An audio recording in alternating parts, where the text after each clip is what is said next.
Martyrs memorial या बलिदान स्तंभ किसी भी पुलिस ऑफिसर के लिए एक प्लेस ऑफ वर्शिप है, उससे कम नहीं है।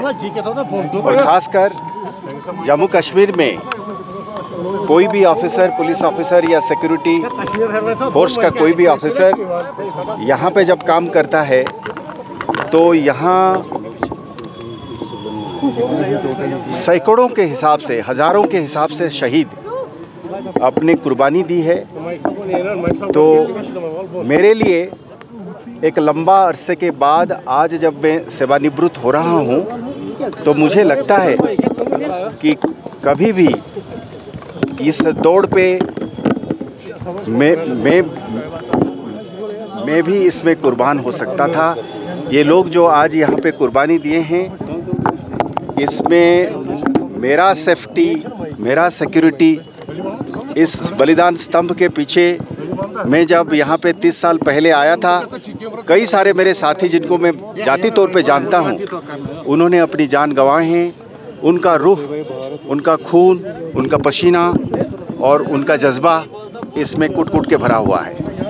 तो ऐसा कैसे हो सकता है कि कोई भी पुलिस ऑफिसर जब आखिर दिन में सेवानिवृत्त हो रहा है तो ये लोग जो आपके साथ चले हैं, खाली आवाम के लिए नहीं, अपने सीनियर ऑफिसर्स के लिए भी उनका फ़र्ज़ बनता है कि यहाँ पे आके इनको नमन करें।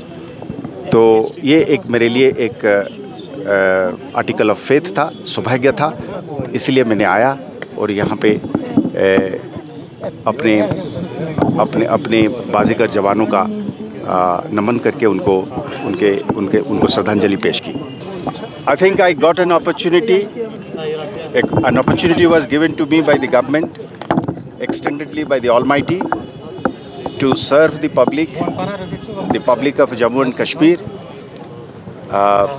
This opportunity does not come to all.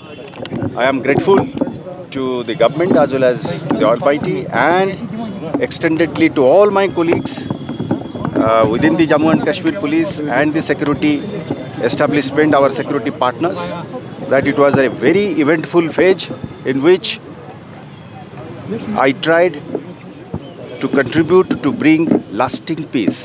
Peace with dignity, as many say, but for me it was not a lip service. It was a hard call, but with all this sincerity at my command, soul, body and mind, I did try to see that the slightest opportunity that I had, I should be able to utilize it to bring smile, to remove fear and bring happiness, peace and prosperity to not only the members of my force, but extendedly to everyone in Jammu and Kashmir. All mothers, all sisters, all children, all parents, all old age senior citizens cutting across religion, community, language, everybody in Jammu and Kashmir should enjoy peace, should be able to live prosperously, free from fear and intimidation. That was an effort.